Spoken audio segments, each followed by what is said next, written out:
Hello, good afternoon, and welcome to Full Time Reds. I am Gav, that is Kev, and we are going to talk about Liverpool 3, Cardiff 1. If you're in, you're very welcome. Make sure you hit the like button, make sure you subscribe, share, but most of all, try your comments in there for the next half an hour or so. Kev, I'm going to come to you straight away. Overall feelings after that? Happy with the second half performance. Just glad to get into the hat for the next round. Seen yesterday and Friday night, there are banana skins in this competition if you're not mentally at it. And today was one of those days, especially with the way the weather was, that we could have easily come a cropper today. So I'm just glad to get it out the way. A lot of players got to get the rust off out of their system, and we got to see some people coming back and a debut. So what's not to like about today? Exactly. What's not to like about today? The lineup: Kelleher in goal, Trent, Konate, Van Dijk, Tsimikas. Midfield of Henderson, Jones, Keita. Up front, Jota, Firmino, Minamino. Very, very strong. But looking at the first half overall, Kev, it was Rusty FC, wasn't it? It really was Rusty FC. It was Rusty FC, but it was Control FC as well. They had one break that they had a penalty shout for, but other than that, they did nothing. Their other break, the guy was offside, so that's what ITV were trying to make it out as at halftime that this was a real chance when they whipped the cross in and it went through everyone. Yeah. The guy was offside. You know what I mean? Yeah. I mean, for how off the pace of it we were in the first half, we absolutely controlled it from beginning to end, and it started off so well. Jota's touch and shot, it was Should just score. Wow.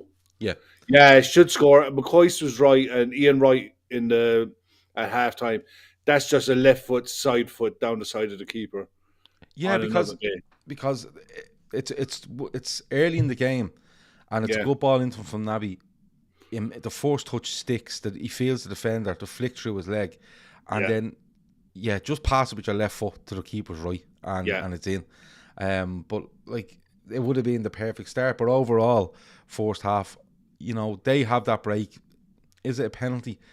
I think he moves towards Konate to look for contact. I think if he'd have kept running in the one direction and got a clip, fine. But what he does is he does cut across Konate, which makes Konate means he can't touch him, but then moves towards him. And I suppose he initiates the contact. When you initiate the contact, they brought this in a few years ago because of what players like Luis Suarez was doing, initiating the contact to go down. Yeah. And when a player now initiates the contact to win a penalty, they're not given. And even with VAR, that's why they're not given. I was thinking back to the Jota penalty at Palace, where people said, well, he initiates the contact and stuff like that. And I still don't think the Jota one is a penalty at Palace. No. But it's one of those where if he keeps in his position and runs the natural way he's running, I think he gets even just slows up. Yeah, even just stays in that lane and slows up and gets bang, and he gets hit. Yeah. But the fact that he cuts across Konate knows he can't touch him, and then he moves into Konate. You're going, and the ref doesn't give it, and it's checked, and he it's not given. But overall, the first half I thought was I wasn't happy with the midfield three in the first half. I'm going to be honest about it. Yeah. I thought it was very pedestrian. Jones had a couple of pot shots because you could see a bit of frustration coming there, and there just wasn't. When we tried to be a little bit intricate, sometimes it worked, but overall I thought the front three just looked a bit. Yeah, they were a bit isolated, weren't they? There, like, even though we were like all over them in terms of possession and territory, the front three still felt a bit detached from that midfield. It needed to have Jones or Naby making runs in behind to link up the play that bit better. Jones had a couple of pot shots, but they were poor shots. Yeah, I was surprised what side he played on. I couldn't understand why he didn't put Naby down the left hand side. Just change the baby's nappy. That's in my head. But I'm surprised why he didn't put Naby down that left hand side to link with Tsimikas and Jota or Firmino, whoever come over, and leave Jones on that right hand side with Trent, because that usually that right hand side is where we look to burst through, you know. And you see Elliott in the second half when he comes on. It's great to see him back, but I was a bit surprised at the way just the way they shaped up for it. I was as well, but I suppose if you want Curtis cutting in onto his right foot to take shots, you want him on that side. So, and you've got the left foot, right foot combination with both sides. So it was one of those. It was one of those first halves that like it needed the goal. Once a goal comes, everything changes because Cardiff couldn't sit with 11 behind the ball. And I don't care what level of football you're playing at. If you're playing against a bank of 5 and a bank of 3 and a bank of 2 that don't move, you know, are quite happy for you to whip crosses in because their centre backs are huge and will win everything in the air. They're difficult to break down, and you could tell that there's the bar Naby and Taki. Everyone in that side was coming off of 2 weeks with no football, and it showed. So it was always going to be a difficult game because of the layoff and the fact that Cardiff were, you know, match fit, match sharp, and had been playing regular football all the way through. Yeah, you had a lot of players that needed this, and we've been here so many times before after breaks, and we've dropped points or we failed to. Sometimes you see it after breaks, but a lot of the players would have been playing during the break. Do you get me? This was an absolute break. You know what I mean? Complete break, this was a proper break. Well, Luis Diaz comes on. He's played. You know, Minamino has played. There's a couple more there that have played during the break. Naby that was it. But that was it, there was not much going on after that. A lot of people asking about Gomez and Ox. Both had tested for COVID and had gone through their isolation, but hadn't trained, so weren't chosen. So there are two more that are ready to come back. And as I said, we're only Divock Origi now. Away from he's back training apparently. Yeah, so completely training on Friday. Fully fit squad, and it's shown in the second half who we could bring off the bench, and you're like, well, you know. And then when you look at who wasn't even involved, there's another 5 players. You had Alisson, Fabinho, you had Salah, Mane, and others that are not Ox, Gomez, not involved at all. So it was it was great to see them getting a run out, and the way we used our subs as well. I was really impressed with, and the way we used them early. But look, half time comes. It's 0-0, and like you were saying, Kev, it's just a case of get a goal, because the more it goes on, Cardiff will believe a little bit more, and they're setting their ways. And like you said, like you have to give them credit, because no matter they're probably about 5th or 6th from bottom in the championship. They're not going through a great time at the moment, but they were well organised. They gave some young players a chance, and like you said, like any team at championship level can go out. Like you said to us before we come on, any of these can come out, sit with 3 centre halves, 2 wing backs, 3 in midfield, 2 lads up front that literally would just probably pressurise 1 centre half and 1 full back and target that to try break things down. And it can be difficult coming off the back of a big rest like that as well. You just want players getting minutes in the legs, getting back in a little bit of a groove, and there was changes to what you would expect to be Liverpool's strongest 11 as well. So it was one of those at half time where I went, right, that's 45 where you've shaken off the rustiness a bit. Now we need to see something. And I swear to God, Jota is just a ridiculous header of the ball. It's that's one of the best. That's one of the best goals I've seen this season. For how far, brilliant, because Cardiff were excellent when the ball went in the box for the vast majority. But Trent whips one in. Jota again, like McCoy said on the commentary, he just uses the pace of it, adds some more in the right direction that it's going. He's not trying to do too much with it, and very few keepers are saving that, Kev. Yeah, it is. It was a good ball in as well, but he was a long way out. That was a really good header. You don't see many goals like that anymore. You know, they were bread and butter goals going back in the 90s and the early 90s. That's a really difficult skill. And for someone who's, 5'9", he's not the biggest in the world. He's just brilliant in the air. He's just very good. It's the timing, Kev. You know, when that ball comes in, the amount of big players around him, and what he does is he's you know the way you see some players and they're meeting it at the height where it's gonna come down. Do you get me? So they're trying to meet as high as they can to give themselves an advantage because they're the taller player. They don't want to coming down and giving a guy that's a couple of inches smaller than him a bit of a chance.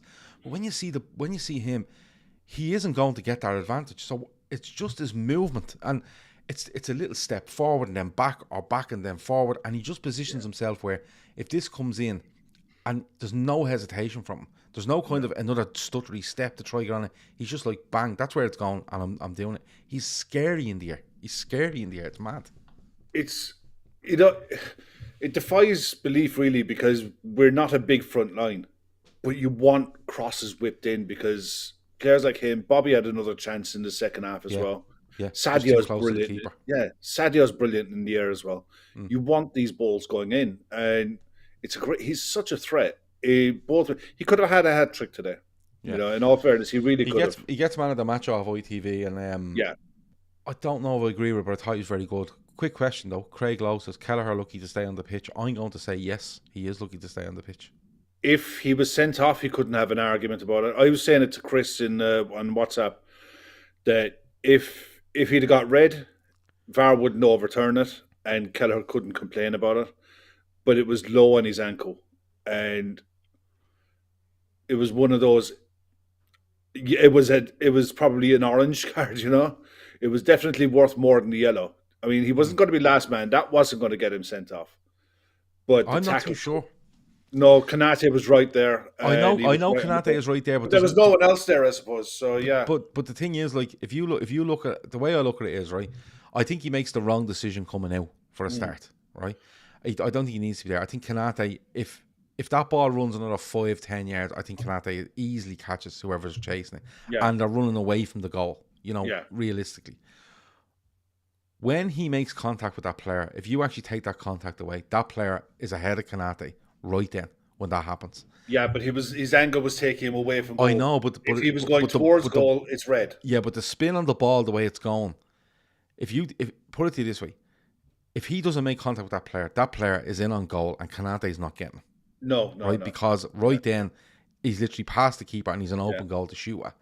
If he isn't in goal and it runs on a little bit more, I think Kanate does catch him. But right at that moment, I think it's a red card. I genuinely do think it's a red card. I think it's one of those that if it was given, you'd have been hands up and say, yeah, okay. It's probably the first time I've seen if Mane goes by a keeper like that, say he goes by the City goalkeeper, right? And your man Diaz is chasing, right? Yeah. You're calling for a red card. Yeah, you are, of course. Way. You are, of course. Yeah, you are, of course. But it's like that's the first rash decision I've seen Kelleher make in a long time. He's generally very and he makes the same decisions. It was good later on in the half. Yeah, that he came and did it again and went with his head and cleared it, because it shows character in the player that he can brush it off and just concentrate on the next minute. Yeah, you know, rather than dwell on what could have happened beforehand. Yeah. So look, I wouldn't argue too harsh either way. I wouldn't say the ref got it absolutely 100% spot on, but at the same time, I can see where you're coming from as well. If it was red, I wouldn't argue with it at all. Yeah, I think, like, Jonathan Davis says, it's not all about Ibu. It's not about will Ibu stop him. It's just the fact the defender is there. That means it's not a red. Yeah, but no, because normally the keeper would be behind him. Yeah, but the thing is, without the keeper being there, if he avoids contact with Kelleher, he has an open goal. At that moment, Kanate is about 2 or 3 yards behind him, right? As I said, if the ball runs on and Kelleher's in goal, I think Kanate catches him and is pushing him out to the left. But right at that moment, if he avoids contact with that goalkeeper, he has an open goal to shoot at from 30 yards. It's an open goal. You know, does the ref probably feels that, and the VAR check is done, and it's, you know, it's a yellow card. That's the right decision to make. I just felt that if you looked at right on that moment, I think, you know, I just think if it was the other way around, we'd be looking for it. And not only that, I think if a defender done that to one of our players with another defender 2 yards behind, I think he sees red. Yeah. I think he sees red. Maybe. You know, but look. There was another one in the first half as well where we had a penalty shout for the handball. I don't think it was. I think the two penalty decisions in the first half, they got right. Yeah. You know, I think the handball was the shirt sleeve type one. It was high enough up on the arm that the ref couldn't be certain that it was the arm. or the shoulder that caught him. So Yeah. they got both of those right. Yeah. But look, where are we now? We're 1-0. We're Jota. He makes it 1-0. And then we get the second. And literally we know Minamino's going to come off the pitch. As a sub. It's 55-ish minutes in, I think. Yeah. And, Diaz comes on. Elliott comes on. Great to see the two of them coming on together. Yeah. For different reasons, Harvey Elliott gets a brilliant ovation, and rightfully so, because he's worked so hard. He's worked so hard to get back from the injury that he sustained, and I keep thinking it's October. It could be something different. Yeah, it was October. Yeah, but Jota's made it 1-0. Harvey Elliott and Diaz come on 58. Because you said to me, wasn't he on a 55? And I was like, was it 65? Because I'm brutal with the minutes of the game. But no, I'm just looking up here. Yeah, we're half. We split the difference. They both come on for Keita and Curtis Jones on 58. And on 68, Minamino makes it 2. And I felt a bit sorry for the Cardiff defender because I thought he had a really, really good game. But he dilly-dallies at the end line. Yeah. And I have to credit Diaz because, one, to keep it in after going into contact with the player, and then to shift it quickly and put it back. Jota should probably score, he misses it, and Minamino buries it, and that probably is the game then. But just a little flash from Diaz of the footwork. Yeah, he's he's going to be something else when he starts to get match sharpness and starts to read what other players do around him. And other players around him are used to the way that Sadio moves, the way that Jota moves. When they get used to how he wants the ball played, this kid is frightening, man. His feet are so quick and he's pacey. I mean, I think everyone's bum squeaked a little bit when he went down. When he went down, I thought he was actually doing his knee. And I did straight away as well. And when I seen the replay, I went, he's just being stood on. That's absolutely fine. I was like, thank God he's only been studded. Yeah, and the thing was, when he came on, one of his first touches, I was on the sideline, he gets it. A guy goes over and tries to bounce off him, and he's not the biggest looking fella in the world. No. But he just shifts the ball. He takes a belt, stays on his feet, passes it back, and nearly looks at your man as if to go, "Are you for real?" But you could see, I suppose, overall in his game that he's very neat, he's very tidy, he has got pace, his footwork is great. He's got good movements as well. But you could see he's not used to playing with Firmino, he's not used to playing with any of them. So there was a bit of, should I be here? Should I be there? And you could see him roaming at times and looking for balls. And you could see there was one where Robertson has it and he drifts inside and he's like, give it to me. And you could see Robertson going, that's not what we do. And turns back out and passes it somewhere else and they start again. And look, that stuff he's getting used to. It'll come in time. Go on and play 35 and do your best. But there was a bit of a moment where I thought, please not have any injury 10 minutes in here. Have some fun with it. That's all it was. It was great, but it was great to see Minamino get another goal as well because linked away with the club, linked away from the club in January. Leeds were interested apparently. Got a bit of stick on social media throughout the game that I noticed, but I couldn't believe it because I thought he was neat and tidy on the right. Yeah, I thought he was fine. I thought he was more than fine. I thought he was absolutely not a bother on him. No, he's one of these that he's going to be the whipping boy. There are a few players in the squad that are the whipping boys of the fans online, and unless they're exceptional 10 out of 10, they're going to get slandered for the slightest mistake left, right and centre. And Naby is another one, but Taki, the way he arrives into the box late, he scored these goals a fair bit now, where he'll follow things in, and I was delighted for him. I knew he was coming off, but I was delighted for him that he was able to cap off today with another goal. And I think he's, 7 or 8 this season now? Something like that. He must be up there, He's quietly going about it because he doesn't start many. He comes off the bench a lot. But it's mainly cup games. And I just think he's a neat and tidy footballer. He reminds me a lot of the guy. I watched the highlights of the Celtic Rangers match the other night, and you could tell with all of the Japanese players, the ones at Celtic as well, they're they're technically good players. Yeah. It's physically that the game can drift by them now and again. But I thought he was better. I thought he was decent today. I thought he was pretty good. Yeah, I didn't think there was any issue with him at all, and I No. was delighted to see him and Jota get a goal because I felt a bit sorry for them in the first half. I'm being honest; they were trying their best between the three, along with Firmino, to do their best to create stuff and have a little bit of inventiveness about them because I just felt the midfield was very side to side and very very safe, and it just wasn't working. That's a hell of a shout there by Dylan O'Rourke. Taki is one shy of Lukaku for the season. Goals wise. Yeah. Yeah. But there you go. But look, mad. It makes it 2-0. He comes off nearly immediately. But before we get on to what's the most enjoyable bit of the match for me, a lot of people are asking about this. Oh, what's this new chat thing? So let me explain it really, really quickly. If you're a subscriber to the LFC Daytrippers, you go onto our communities tab on YouTube. There is a post in there with regards to this. So what it is it's an app called Telegram, and you hit the link through the community page.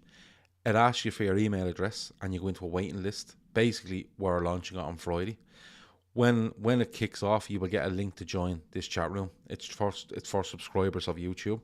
You will fill in you will get the link. You will go through it. You can now. It's very like WhatsApp. So the Telegram app looks very similar to WhatsApp, but what it is it's going to be everyone that's in here chatting can go on to this during the week and away from shows and chat about Liverpool.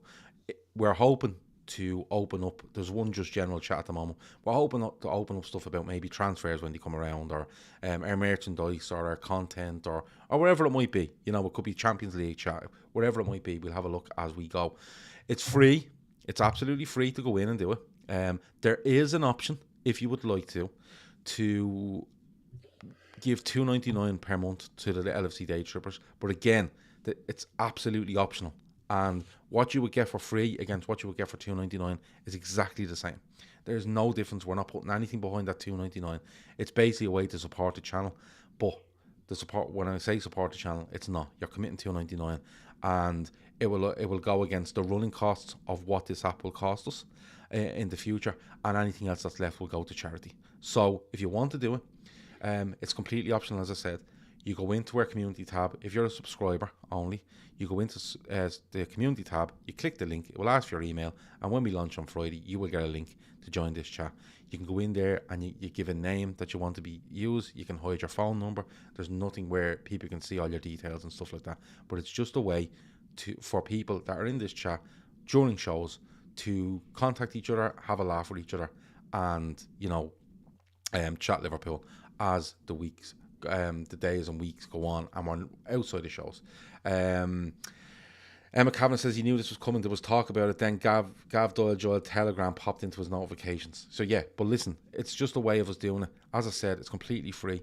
If you want to commit $2.99 to the LFC Daytrippers per month, you can. Completely optional. But as I said, it will go towards the running costs of this app for us in the future, and anything else will go to charity. We will not take a single cent from that. Okay, so there you go.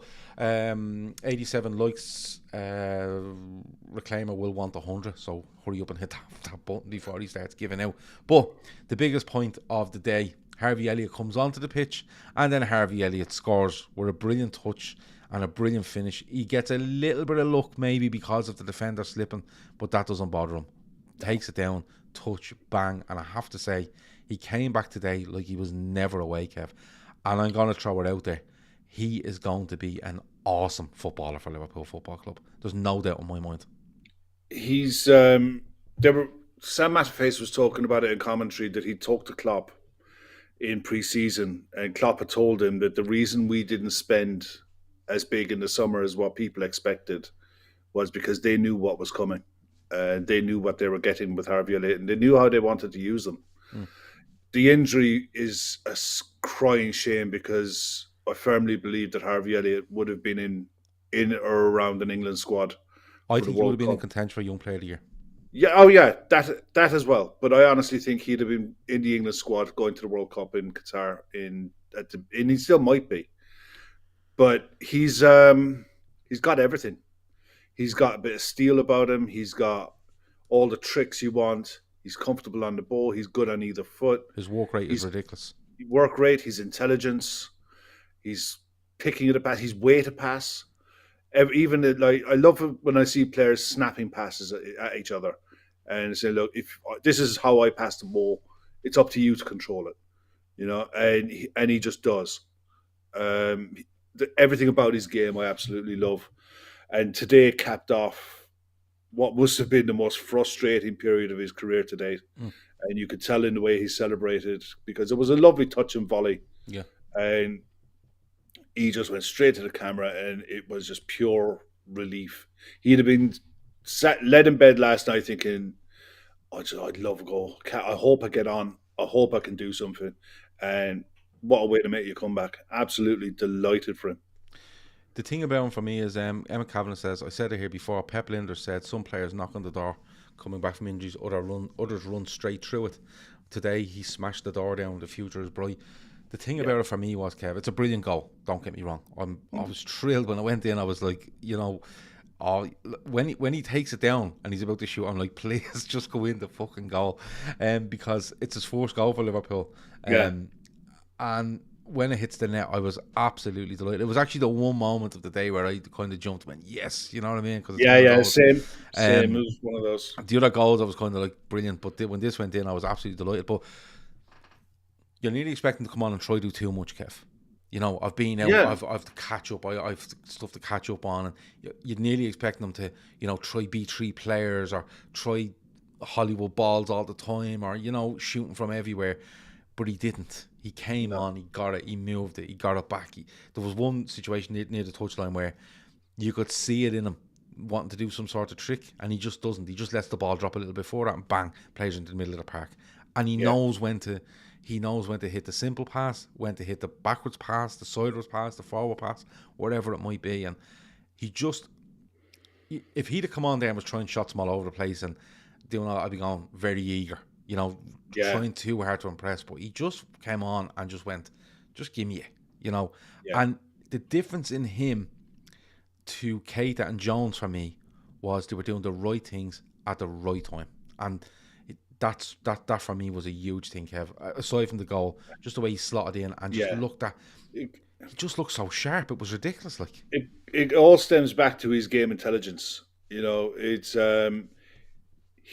these players that are coming through now, they might be young, 18, 19, 20, but they've been educated for how the length of time that they've been at the club and how they want to play and how we want to play. And they're all in sync with it.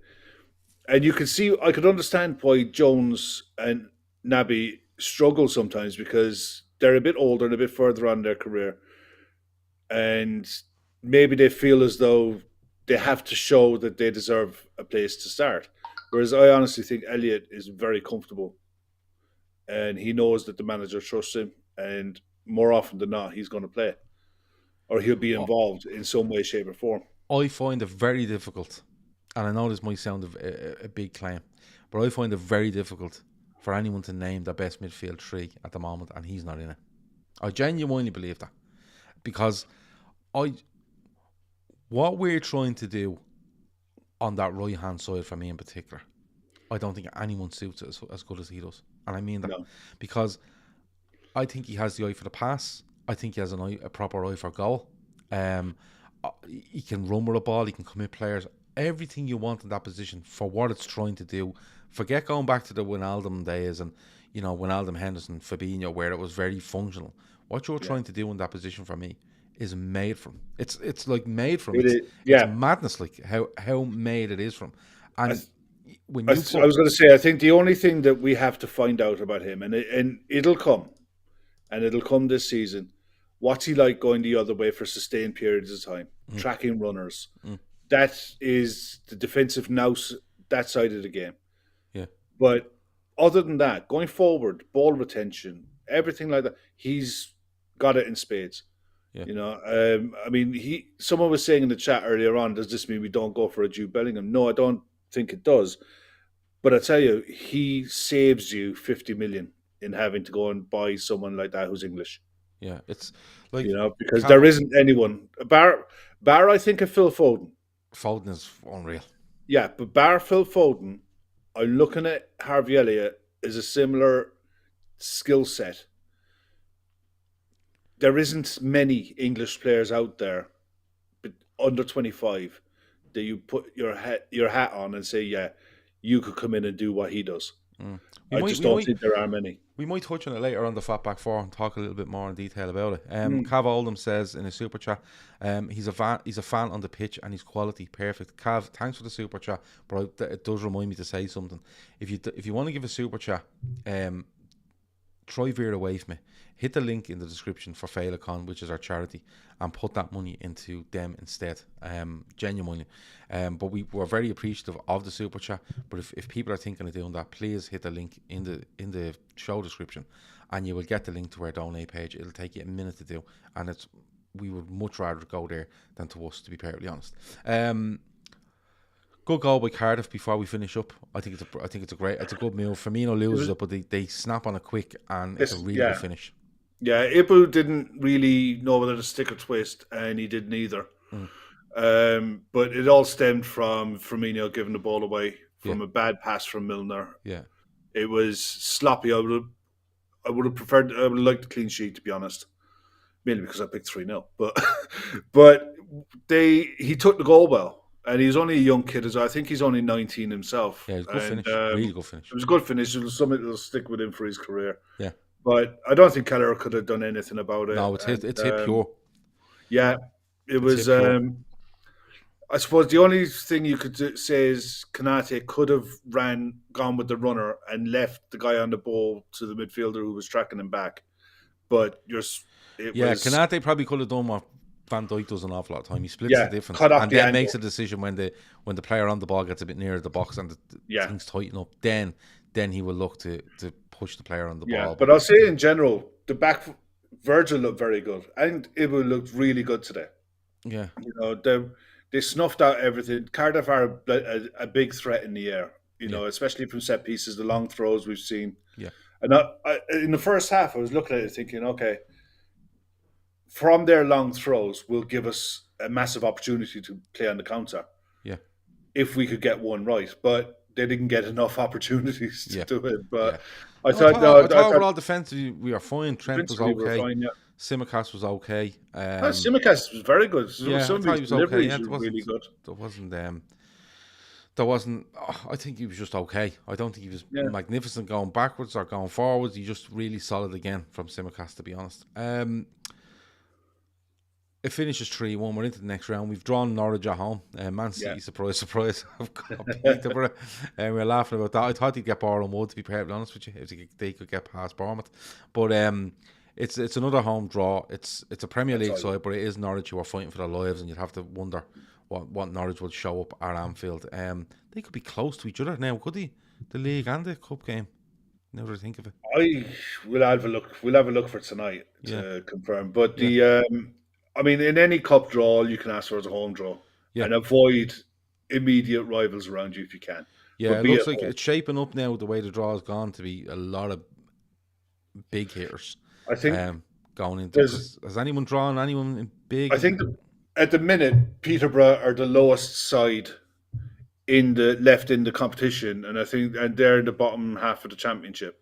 Right. So the majority of the sides that are through are Premier League or top half of the championship. Yeah.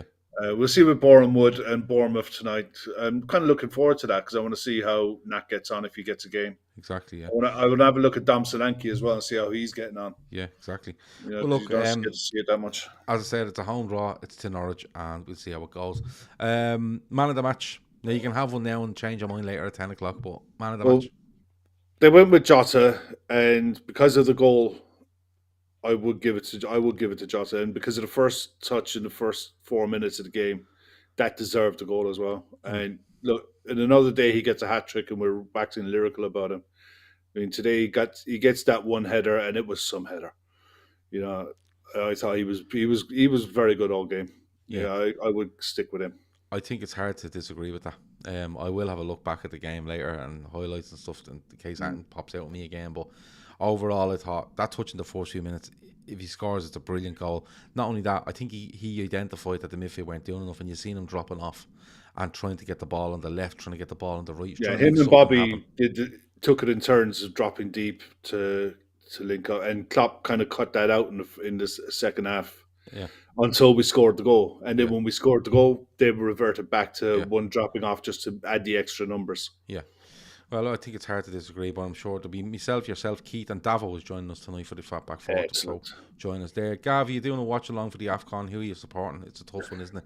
No, we don't do watch alongs. If we do, it's very, very, very rare. It's not something we look to do. We just don't have lads that have the interest in doing it. You know, like genuinely, I ask lads, "You want to do a watch along?" And they go, "What? People watching me watching a game? Could you not just watch the game?" But it's hard to find people that are genuinely interested in doing it. So it's not something that we will be doing, even, you know, randomly in the future. It's just not something that that takes our fancy, and we just don't have lads that want to do it. To be perfectly honest with you, that's genuinely what it is. Later on, the AFCON final will be good. Yeah, it will be good. It will be good. We'll be keeping an eye on that as well later on. 10 o'clock, the Fatback 4, we will be back with you. As I said, myself, Keith, Kev and Davo, looking back on this Cardiff game, the draw, the AFCON, whatever else comes up. Of course, Leicester coming on Thursday as well, so make sure to join us then. Don't forget, Féileacáin is our charity. Please check out the link in the description and on our website for both their website and the donate page, where you can help us try to get to 10k by the 10th of June. We're currently just closing in on 2k, which is brilliant so far. So if you can donate or share or get, you know, anyone to help out wherever way possible, please just do it. It's a really, really good cause. Gav, just run a blank screen. The chat will take care of themselves. I'm not running a blank screen for a watch along. No, but I'll tell you what that app is really good for. If you look at this as a big WhatsApp group, you know, a big Telegram group. That's what it's going to be. Then for games that are on, it's an ideal way for people to chat about the game while the game's going on. Yeah. As if we were on screen and as if you were on YouTube. Yeah. Throwing in your comments, and you're basically watching it with a big group of 100, 150, 200 people. Wherever it can be. You can have so many in it. But as I said, you can, if you're a subscriber, you can absolutely go and check out that post now. You will see it at the top of our community page. You click it, you give a few details, and on Friday you should be receiving a link to join that chat. And as I said, at the moment it's just a standard chat, but we will try break it up into different sections if we can. We're running it on a trial period to see how it works for us. If no one wants it, fine. We're not going to get upset about it. We'll remove it. But as I said, you can do it absolutely free, or you have the option of $2.99 a month, which is the exact same as the free version. But it's just a way of supporting us to run the costs of it and give the rest to charity. Okay, so it's completely up to yourselves if you want to do it. It's something we thought you might be interested in, but we didn't want to give you any expense on it where we go, you have to pay a $5 a month. We don't. It's free, but if you want to give $2.99, as I said, you know where it's going. On the Fatback 4 later on, we do have a new sponsor running with the Fatback 4. It's called BetMe. It's UK based only. I can tell people that now, but it's a really good thing if you're based in the UK, or you have a mate in the UK and you're in Ireland that you want to play along with and they can control it. It's like fantasy football, but there's no budgets and there's pots of money to be won, and it's not you against the bookie, it's you against mates. It's really good. We'll explain it all later, but we really need to go. I have to go and get me dinner or start me dinner. I'm really fucking hungry. Kev, it's been an absolute pleasure. Thanks a million. No problem, mate. Into the next round, onwards and upwards. Busy period ahead now. Can't wait. Boys are back. The shows and the content is going to come thick and fast from here on in, I think. Thanks to everyone in the chat for watching. It's been an absolute pleasure. The comments have been brilliant again. And we'll talk to you at 10 p.m. Over and out.